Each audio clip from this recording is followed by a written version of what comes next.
Hello, Mark. This is Adam. The number is S0341008. Today I'll read Chimps have feelings and loads. They should also have rights for you. TED 2015. Feldmar 2015. I'd like to have you look at this pencil. It's a thing. It's a Lego thing. And so are books you might have or the cars you own. They are all Lego things. The great apps that you will see behind me, they too are Lego things. Now I can do that to a Lego things. I can do whatever I want to my book or my car. These great apps, you will see. The photographs are taken by a man named James Mollison, who wrote the book named James and Other Apes, and he tells in his book how every single one of them, also every one of them, is an orphan all his mother and father died before his eyes. They are Lego things. So for centuries, there's been a great Lego war that separates Lego things from Lego persons. On one hand, Lego things are invisible to judges. They don't count in law. They don't have any legal rights. They don't have the capacity for legal rights. They are slaves. On the other side of that Lego war are the Lego persons. Lego persons are very visible to judges. They count in law. They may have many rights. They have the capacity for an infinite number of rights, and they are the masters. Right now, all non-human animals are Lego things. All human beings are Lego things.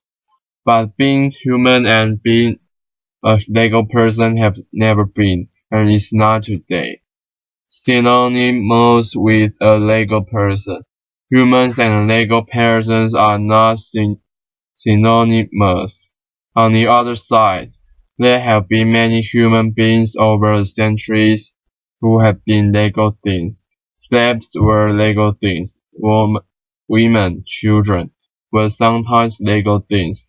Indeed, a great deal of civil rights struggle over the last centuries has been to punch a hole through that wall and begin to feed these human things through the wall and have them become Lego persons. But alas, that hole has closed up.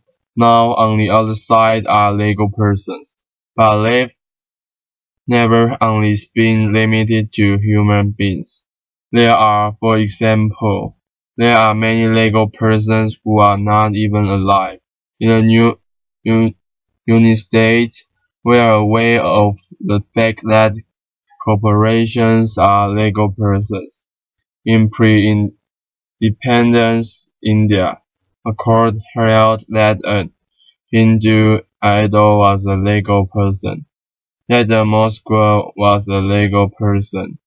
In 2000, the India Supreme Court held that the holy books of the Sikh religion was a Lego person, and in 2012, just recently, there was a treaty between the indigenous people of New Zealand and the Crown, in which it was agreed that a river was a Lego person who owned its own riverbed.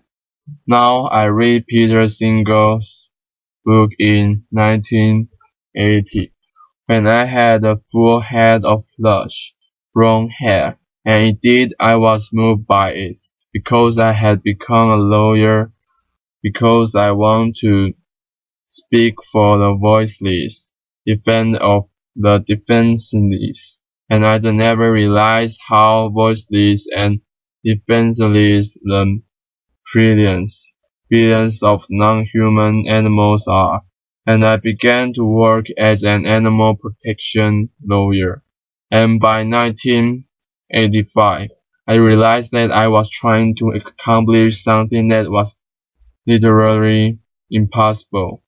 The reason being that all of my clients, all the animals whose interests I was trying to defend, were legal things.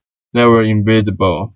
It was not going to work, and I decided the only thing that was going to work was they had, at least some of them, had to also be moved through a hole that we could open up against in that wall and being fed the appropriate non-human animals through that hole onto the other side of being legal persons.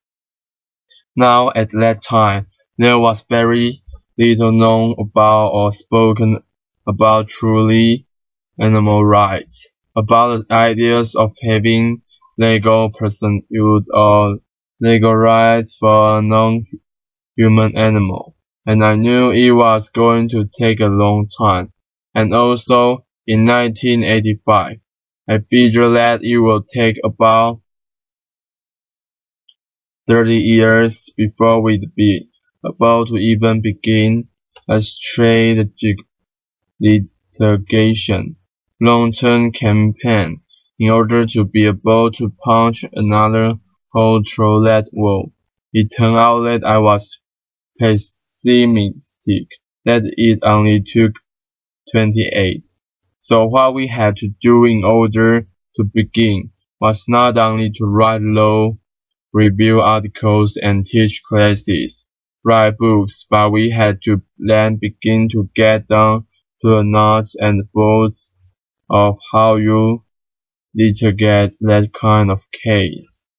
So one of the first things we need to do was figure out what the cause of action was.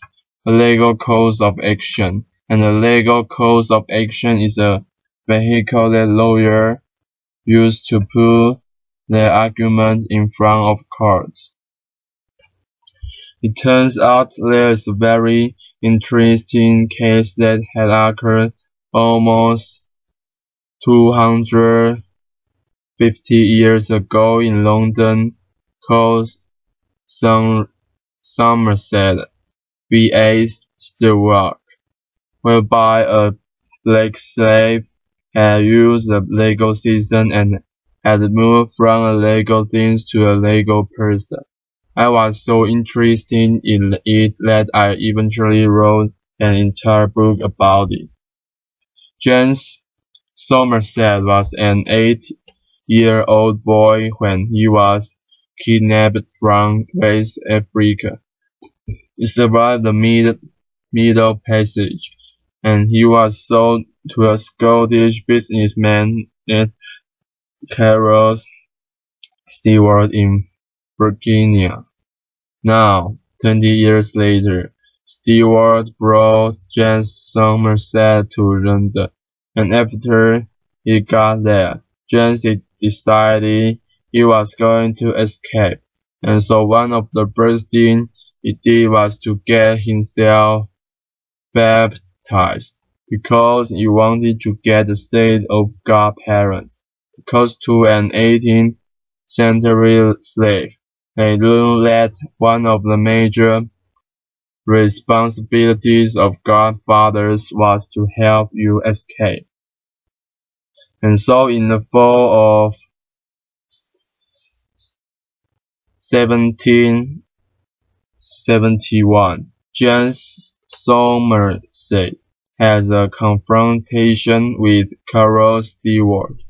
We don't know exactly what happened, but then James dropped out of sight, and enraged Carol Stewart then hired slave catchers to canvass the city of London, find him, bring him not back to Carol Stewart, but to a ship, and the Anne and Mary, that was floating in London harbour, and he was chained to a deck, and the ship was to set sail for Jamaica, where James was to be sold in the slave market and be done to the 3 to 5 years of life that the slave had harvesting sugar cane in Jamaica. We know James godparents swung into action. They approached the most powerful judge, Lord Mansfield, who was chief judge of the Court of King's Bench, and they demanded that he issues a common law writ of habeas corpus on behalf of James Somerset. Now, the common law is the kind of law that English-speaking judges can make when they are not cabined in by statutes or constitutions, and the writ of habeas corpus is called the Great Writ. Capital G, capital W, and it's meant to protect any of us who are detained against our will. A writ of habeas corpus is issued. The detainer is required to bring the detainee in and give a legally sufficient reason for depriving him of his bodily liberty. Well, Lord Mansfield had to make a decision right off the bat, because if James Somerset was a legal thing, he was not eligible for a writ of habeas corpus, only if he could be a legal person. So Lord Mansfield decided that he was soon, without deciding, that James Somerset was indeed a legal person, and he issued a writ of habeas corpus, and James' body was brought in by the captain of the ship. There were a series of hearings over the next 6 months. On June 22, 1772, Lord Mansfield said that slavery was too odious, and he used the word odious, that the common law was not supported, and he ordered James free. At that moment, James Somerset underwent a legal transubstantiation. The free man who walked out of the courtroom looked exactly like the slave who had walked in, but as far as the law was concerned, they had nothing whatsoever in common. The next thing we did is let the Non-Human Rights Project, which I founded, then began to look at what kind of values and principles do we want to put before the judges. What values and principles did they imbibe with their mother's milk? Were they taught in law school? Do they use every day? Do they believe with all their hearts and with true liberty and equality? Now, liberty right is the kind of right to which you are entitled because of how you are put together, and the fundamental liberty right protects a fundamental interest, and the supreme interest in the common law are the rights to autonomy and self-determination. So they are so powerful that in a common law country, if you go to the hospital and you refuse life-saving medical treatment, the judge will not order it focused upon you, because they will respect your self-determination and your autonomy. Now, an equality right is the kind of right to which you are entitled because you resemble someone else in a relevant way, and there is a relevant way. So if you are that, then because they have the right, you are like that. You are entitled to the right. Now, courts and legislatures draw lines all the time. Some are included, but you have to, at the bare minimum, you must. That line has to be unreasonable means to a legitimate end. A non-human rights project argues that drawing a line in order to establish an autonomous and self-determination things feel like you are seeing behind me, and that's a violation of equality. We then search law, 80 jurisdictions. It took us 7 years to find jurisdictions where we wanted to begin filling out our first shoot. We chose the state of New York. Then we decided upon who our plaintiffs are going to be.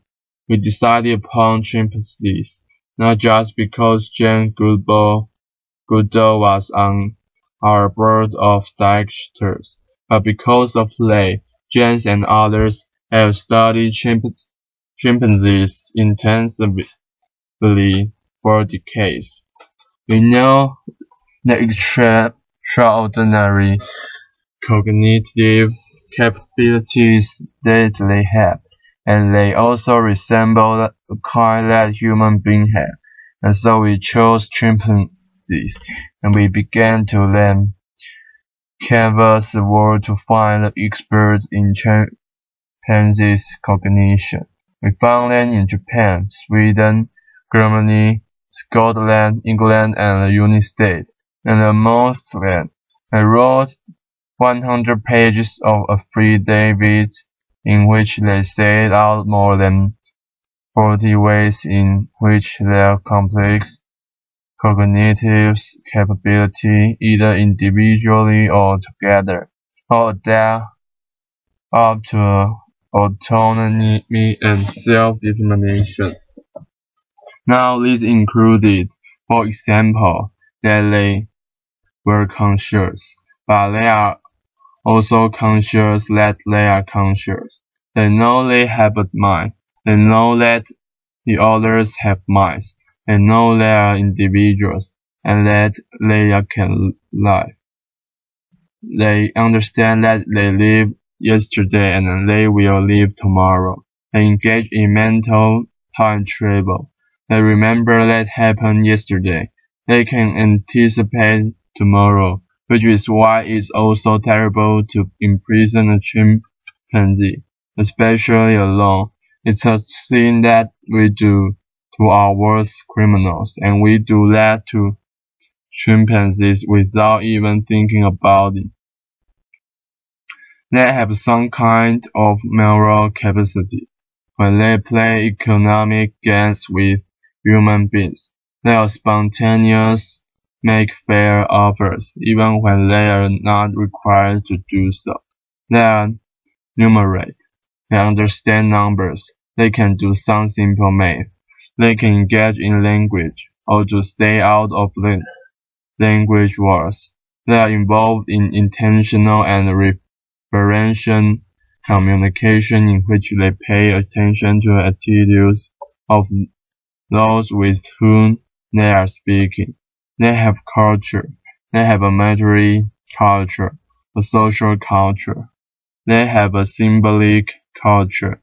Scientists in the Thai forest in the Ivory Coast found chimpanzees who were using these rocks to smash open the incredibly hard hulls of nuts.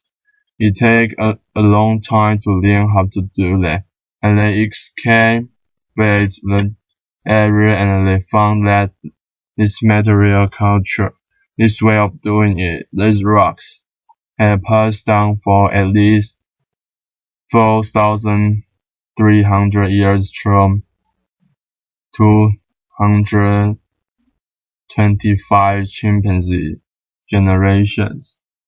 So now we needed to find our chimpanzee.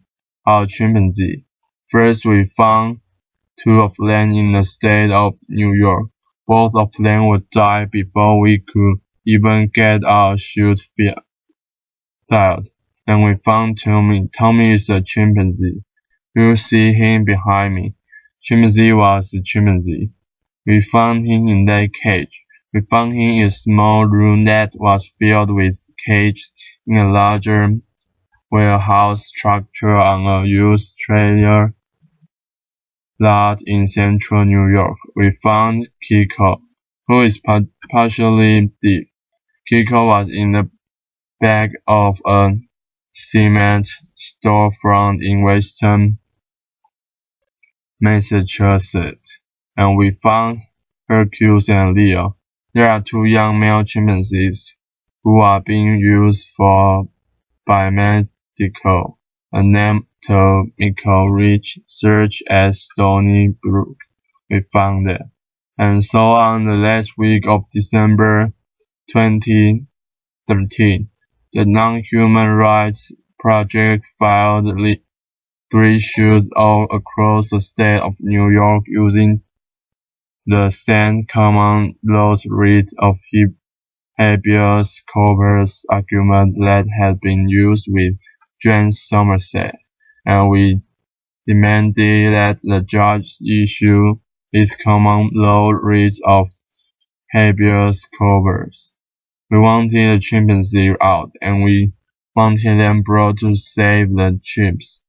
The tremendous chimpanzee sanctuary in South Florida, which involves an artificial lake with 12 or 13 islands. There are 2 or 3 acres where 2,000 chimpanzees live on each of them, and these chimpanzees will then live the life of a chimpanzee, with other chimpanzees in an environment that was as close to Africa as possible. Now all these cases are still going on. We have not yet run into our Lord Mansfield. We shall. This is a long-term strategic litigation campaign. We shall. And to quote Winston Churchill, the way we view our cases is that they are not the end. They are not even the beginning of the end, but they are perhaps the end of the beginning. Thank you. Thank you for your listening. I'm Adam. My number is 0341008, and goodbye.